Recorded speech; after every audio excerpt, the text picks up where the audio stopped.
Welcome to the Deep Dive. Today we're setting out on, well, a bit of a mission, really. We want to dismantle one of the most, frankly, persistent myths out there. This idea that real personal growth, real healing has to be big, dramatic, obvious, instantaneous even. We've got a really compelling set of sources here, psychological studies, contemporary thinkers, and they all seem to point towards something different, something quieter. The power of gentle, subtle change. Okay, so let's dive into this. When we talk about wanting to be better or wanting to grow or, just feeling healed after something tough, what often comes to mind is that movie transformation, right? The montage scene, the big epiphany, the dramatic pivot where suddenly everything clicks into place. We're kind of conditioned to think that if growth isn't loud, maybe it isn't happening at all. Exactly. And that expectation, that's precisely what trips so many people up because the reality, the internal experience described in these sources, it's just completely different. The core contrast they highlight is this. Real growth, genuine healing, it's almost never this huge dramatic event. It tends to be subtle, often invisible from the outside, and so quiet that you might only really notice it looking back. The sources actually call this the quiet revolution. It's the shift that happens inside day by day, often without any fanfare at all. I really like that phrase, quiet revolution. Yeah. It suggests we need to stop looking for the earthquake and start appreciating the slight tilt, And I think that begins with rethinking self-love, which is where our sources kick off. For so many of us, self-love has become, well, almost a product, lighting fancy candles, buying stuff, these external rituals that, look good online. That's absolutely right. And look, those small luxuries can be nice. They can be part of self-care, sure. But what the research argues is that true, sustainable self-love goes much, much deeper than those outward signs. It's really defined by internal consistency. It's about the choices you make when absolutely no one is watching. Yeah, one article pointed to a study connecting self-love not to external rewards, but internal decisions, how you manage your own nervous system, basically. So think about those moments when that inner critic is just going off, right? Really laying into you. True self-love is in that moment where you consciously choose to interrupt that voice, to speak kindly to yourself instead. That internal boundary, that's where the real work is. Okay, let's focus on boundaries for a second, because often they feel like putting up a wall, maybe even aggressive, not loving.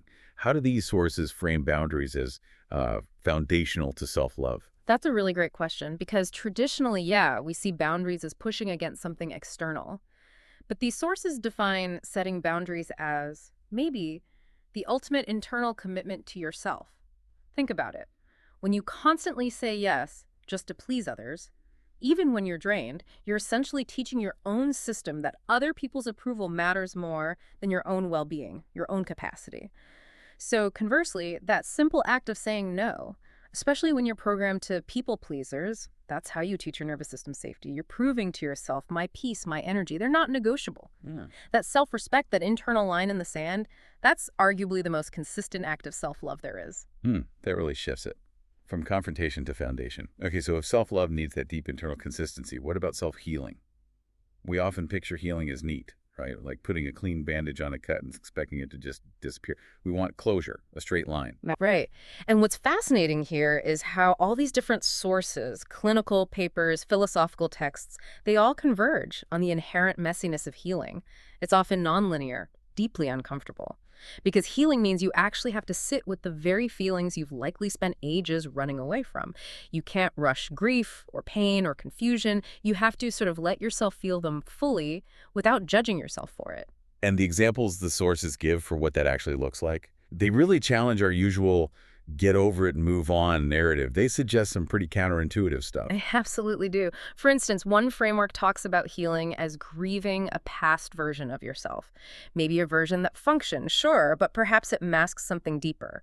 You actually mourn losing that old predictable identity, even if the new one is healthier. That's complex. It is. And another really challenging idea is forgiving people who never said sorry, never acknowledged the harm.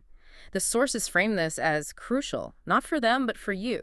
Because holding on to that resentment, waiting for their apology, it keeps you energetically tied to them, right? You're waiting for them to give you peace. Real healing, in this view, means deciding to release that burden yourself. Deciding your peace doesn't depend on their actions or acknowledgement. Okay, I have to push back slightly there. Yeah. Doesn't that risk minimizing the hurt or letting people off the hook? How do the sources reconcile that kind of forgiveness with the very real need for justice or accountability? That's a really important distinction. And the research is clear. This isn't about negating the injustice. It's not saying what happened was okay. Instead, it frames this kind of forgiveness as entirely, well, selfish in a way. It's not for the person who hurt you. It's a strategy to stop that constant mental and emotional drain, the replaying, the resentment that's taking up your cognitive resources. It's self-preservation. It's about letting go of the idea that your worth, your peace, depends on external validation or achieving something specific.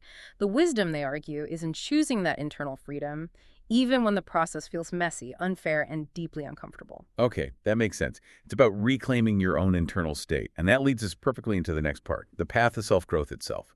If we have to sit in the mess of healing, and the movie montage is a lie, then we also have to ditch the idea that growth is some clean, straight line upwards, that suddenly, poof, you figured it all out. Oh, absolutely. That expectation of linearity. It's probably one of the biggest sources of frustration and feelings of failure in self-improvement today.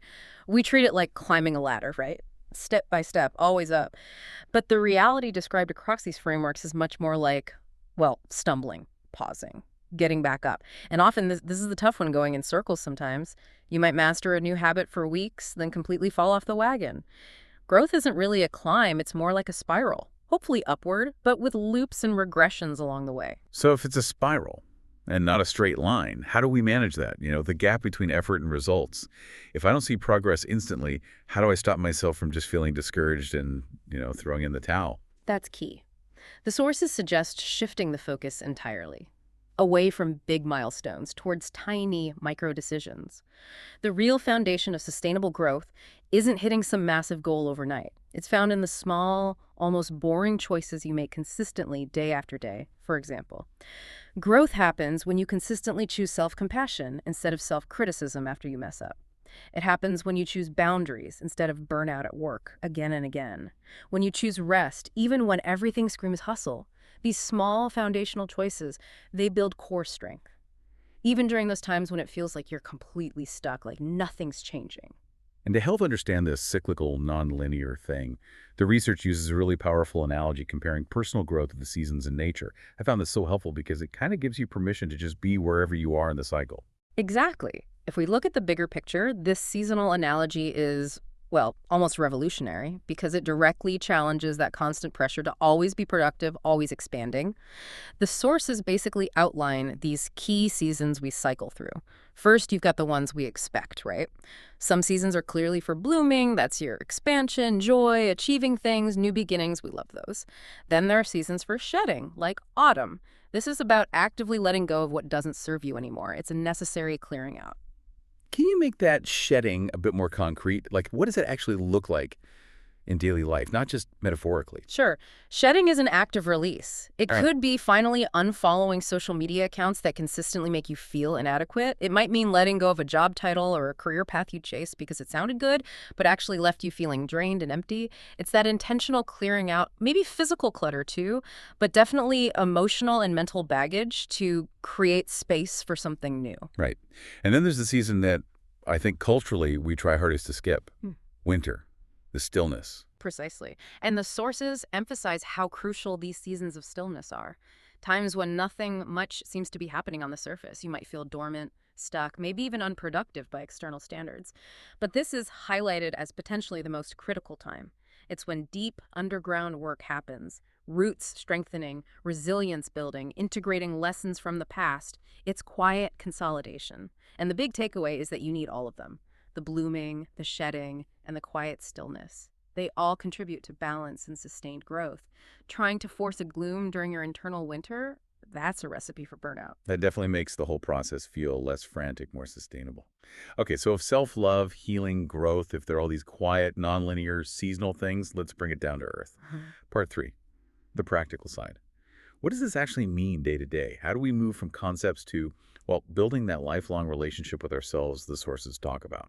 Yeah, the core truth to really hold on to is that self-love, healing, growth, they aren't items on a to-do list you can just check off. They're ongoing relationships, lifelong ones, really. And like any important relationship, they need patience, consistency, and a whole lot of gentle care. You can't rush developing trust, especially with yourself. Okay, so the sources give some really simple but powerful, actionable practices. Instead of just listing them, let's maybe explore one or two that feel particularly countercultural, like this idea of resting without guilt. That feels almost impossible in today's world, right? It really does. Yeah. And that's exactly the internal conflict the research points to. Resting without guilt is often incredibly difficult because our sense of self-worth gets so tangled up with our productivity, our output. So stopping, resting, it can feel like a moral failing somehow. But the sources argue forcefully. Rest isn't a reward you earn after being productive. It's a fundamental physiological and psychological requirement, period. Allowing yourself real rest without that nagging guilt. That's choosing your long-term well-being over the short-term buzz of ticking off another task. It's a quiet, internal declaration that your worth as a human isn't based on how much you produce or how exhausted you are. Wow, yeah, that requires a huge mental shift. Okay. Another practice they highlight is externalizing thoughts. They use that great phrase about thoughts that live rent-free in your mind. What's the thinking there? Yes. Journaling or even just jotting things down. It's not just, fluffy self-help. It's presented as a practical cognitive tool. When thoughts, especially the anxious, critical, repetitive ones, just stay swirling around inside your head, they take up bandwidth, they drain your mental energy. They are literally living rent-free and cluttering everything up. The research suggests that the simple physical act of writing them down, getting them out of your head and onto paper, even if you never look at it again, it externalizes that load. It creates a little bit of distance. Suddenly, it's not you, it's a thought. You shift from being consumed by it to observing it. And that tiny shift is huge for reducing anxiety and actually being able to think clearly. That makes a lot of sense. What about the other actions mentioned? Gratitude, relationships, how do they fit into this quiet revolution approach? They seem to focus on filtration and nourishment. So with gratitude, it's less about being thankful for the big, shiny things that maybe impress others, the promotion, the new car, and more about tuning into what genuinely feels nourishing to you internally. Maybe it's gratitude for a quiet moment, a supportive friend, a feeling of calm. It refocuses your attention on sustainable internal resources, not just fleeting external wins.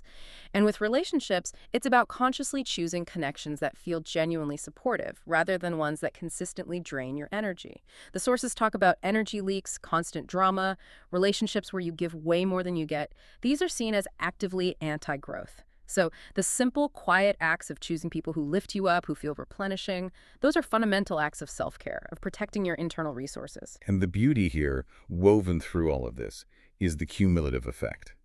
It's not about seeing a massive change tomorrow from one action. It's about how these tiny, seemingly insignificant daily choices they build on each other, almost invisibly sometimes. Exactly. Over time, the results become undeniable. These small, consistent acts lead to really significant shifts in your internal landscape, your default settings. You might notice, for example, that your automatic reaction to stress starts to change. Things that used to instantly send you into a tailspin might still be annoying, sure, but they lose some of their power because your inner foundation is stronger. And crucially, the goals you eventually set, the things you strive for, they start coming from a place of genuine self-worth and desire, rather than that nagging fear of not being enough or always needing to prove yourself. That feels like the ultimate shift, doesn't it? Moving from a place of scarcity or proving to a place of wholeness. I think the core message running through all these sources is just so comforting and necessary right now. It's that becoming the best version of yourself doesn't mean becoming perfect or flawless. It means becoming fully, completely real. And being real includes all of it, the joy, the pain, the confusion, the breakthroughs, and yeah, the messy periods of quiet stillness too. That sums it up perfectly. And perhaps the final thought the sources leave us with is really one of permission. Permission to believe that growth doesn't have to be loud. Healing doesn't have to be glamorous. Self-love isn't some trend you follow. They are quiet revolutions happening inside you bit by bit every single day. Just acknowledging that possibility, that's a huge step. So if all you did today was show up for yourself in one small way, maybe it was just taking a deep breath instead of reacting, or choosing 5 minutes of quiet rest without feeling guilty, or maybe just reminding yourself, I'm worthy of care right now. Then you are already on the path. You are not behind schedule. You are absolutely not broken. You're unfolding Yes, sir. slowly, beautifully, and exactly on time. Keep choosing yourself gently, consistently, and without needing to apologize for it.